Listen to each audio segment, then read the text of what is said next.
Hi everyone, I hope that your week is off to a good start. We're halfway through Unit 4, and I'm just now getting the feedback, or I just completed, I should say, feedback on the first discussion. Um, so I just wanted to make a couple of comments here. First of all, please remember to include a direct cited reference to the reading or one of the embedded videos or the videos that I include in Blackboard. As evidence for your ideas in your response posts. Many of you also included that kind of reference with your questions, and I really encourage that. It's a great way of providing context for the question so that we can have a meaningful discussion of it. But where it also really matters is in those response posts. Another comment that I made on on the feedback that I gave to a few of you is that you should use your reading reference as a specific piece of evidence rather than just a general statement of, this is where I got my information. So what I mean by that is to use specific information from the reading, whether paraphrased or directly quoted, as a piece of evidence for your point that you're trying to make. So if your point is to add to the discussion that Juan de Oñate was not just violent toward Pueblo people and other indigenous people, but that even the colonists that came with him saw him as excessively violent, you'll then add that bit from the Mile about how he tried to arrest deserters and arrest anyone who he saw as mutinous. He actually threatened people with summary execution. So those kinds of specific examples from the Mile will then serve as evidence for that point about how Oñate was not just violent, again, toward Native people, but also among his own people. And then, you can move on to conclude, whatever your conclusion might be, but it may be that, Oñate was even excessively violent for his times, based on some of that evidence. So hopefully that helps you see the distinction between just saying these are things that happened, but also using those things that happened as evidence for your response.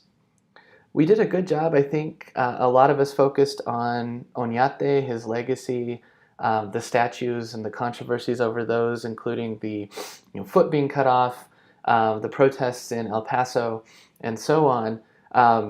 I appreciate all of us that also discussed other issues, but I wanted to maybe focus on this in my comments here because it's such a current kind of thing, I guess, because many of you also mentioned that the Oñate statue is somewhat like the recent controversy over the Confederate flags or even Confederate statues in the South. Something else that came to my mind is Holocaust sites in Europe and Holocaust museums. So I think what we also need to keep in mind is, what is the purpose of a statue or a monument, or even a flag? So is it there to honor and not just commemorate, but to celebrate the person that it of whom the statue is, or the movement that the flag represents, or so on. Most of the time, I would say statues are there to honor that person and honor what they stood for. If there's no discussion of the other side, that's when those kinds of things become problematic and create controversies. A lot of Holocaust sites are still opened as commemorative sites in order to realize, this is something that happened historically. The Holocaust was a horrible and horrific act of genocide and human tragedy, and we can't ever forget that. Similarly, conquests of the southwest of New Mexico included similar acts that in some cases were genocidal, in other cases were violent, just one group trying to assert power over another. And in the process, culture was lost, perspectives were lost in terms of who gets to tell the story. And so if we have then, going back to the statues, these things that seem to celebrate just that one side, that celebrate the conquest, or that, in the case of the Confederacy, celebrate an act of, again, based on the outcome of the war, of treason, of separating from the Union, of defending slavery. If we're just celebrating that instead of looking at it from a more critical lens in order to understand that that was part of history and we should remember it for certain reasons, I think that's where the difference lies, and that's kind of a difficult thing to capture in a statue. So at the end of this video here, I wanted to offer some extra credit to you. I'm going to post this both as an announcement and also on the discussion board. So if you want the extra credit, please respond to this on the discussion board. I'll offer up to 10 points extra credit for anyone who wants to continue this kind of conversation, about the issue of statues as commemoration. But also the question I wanted to raise here that I think is very related is, can there be a colonization without violence?